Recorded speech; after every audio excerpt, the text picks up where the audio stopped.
যে ভাই এখন ভাড়া বাড়ছে 10 টাকা করে ভাড়া দিন, কিন্তু আমরা তো হেমন্ত স্যার মূর্তি নাই, হেমন্ত স্যার মূর্তি নাই, আওয়াল স্টোর আমরা নাম নিব আমাদের তো বেশি না নাই কেউ, আমরা যেটা দিই সেটাই না। জানেন যে কারণ না দাদা বারাবার ঠিক আছে, আচ্ছা বলি বারাবার ঠিক সমস্যা হলে 5 টাকা দিয়া দেন, আমি জুলুম করতাম না, এটা সমস্যা না। কিন্তু আবার এই যে যারা শুরু করছে আপনারা চিন্তা করে দেখেন, আমাদের বেতন করে 5 টাকার কাছে 10 টাকা বাড়ে না, আপনারা সামান্য 5 টাকার ভাড়া 10 টাকা, মানে কি ডাবল করলে মানে নিবে কেউ?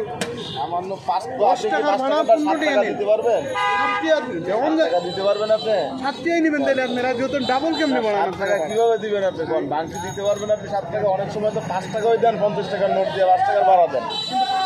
একটা দোকানে গেলে তো আপনি 5 টাকার সবাই নিলে 50 টাকার নোট বাংকি দিত না। ঠিক আছে, আপনি নেবেন কোন জায়গাতে যেটা অনেক গুরুত্ব সেটা নেবেন। আমি এখান থেকে এখানে আইলাম, আমি 10 টাকা এখানে না তো, এটা হিজলাবাড়ির মোড় আর ওই যে শাপলা দত্তর চাইলে 10 টাকা, আবার আপনি মার্কাজেতে আইন আনো 5 টাকা ভাড়া, হরিতলাতে আইন আনো 5 টাকা ভাড়া। হেমন্ত স্যার মোড় থেকে কাজী মার্কেট পাঠিয়ে ভাড়া, হেমন্ত স্যার মোড় থেকে কাজী মার্কেট, এটা এই লাইনে আমরা চালাই না।